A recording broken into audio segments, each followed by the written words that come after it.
থাকার ইচ্ছেটাই বেশি দরকার। আর যদি সেই বেঁচে থাকার ইচ্ছেটা কোনো এক মানুষের জন্য হয়ে ওঠে, তাহলে জীবনে ঠিক তাকেই রাখতে হয় যে সত্যিই থাকতে চায়।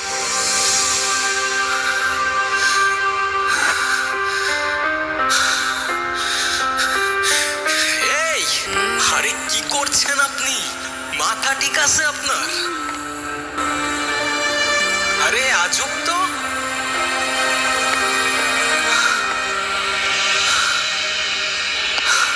পাগল নাকি আপনি?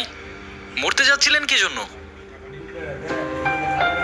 নাও, একে তো এত বড় একটা বোকামি করতে যাচ্ছিলেন, তার উপরে ড্যাব ড্যাব করে তাকিয়ে আছেন। ভ্যাম্পায়ার নাকি আমি? ডোন্ট ওয়ারি, রক্ত খাবো না আপনার। এক সেকেন্ড দেখেন, আমি জানি না আপনি কে, তবে এতটুকু জ্ঞান তো দিতেই পারি যে আপনার কষ্ট যতদিন আপনার ভেতরে চেপে রাখবেন না, সেটা বিষ হয়ে ভেতর থেকে আপনাকেই খেয়ে ফেলবে। এখন বলুন, এই বোকামিটা কেন করতে যাচ্ছিলেন? ডোন্ট ওয়ারি, আমি কাউকে বলবো না। আর বলার মতো তেমন কেউ নেইও আমার, না পরিবার না বন্ধু। আর এমনও তো হতে পারে যে আপনার প্রবলেম শুনে আমি আপনাকে কোনোভাবে সাহায্য করতে পারি, রাইট? আমি প্রেগনেন্ট।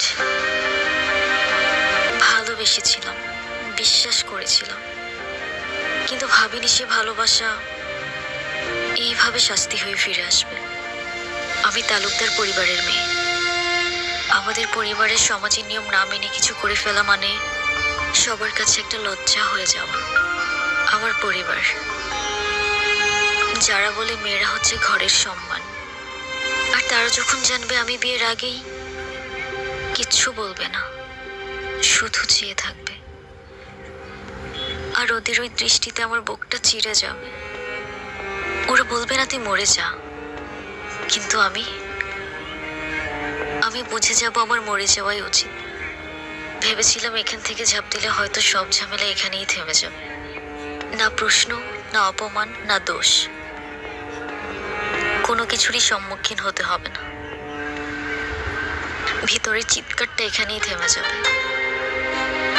এখান থেকে ঝাঁপ দিলে আপনার চিৎকার থেমে যাবে সে ব্যাপারে তো কোনো সন্দেহ নাই, কিন্তু যার জন্য আপনি এখানে আসলেন সে তো দিব্যি ঘুরে বেড়াবে, রাইট? কোথায় সেই হারামজাদারা? কোথায় কোথায় সে?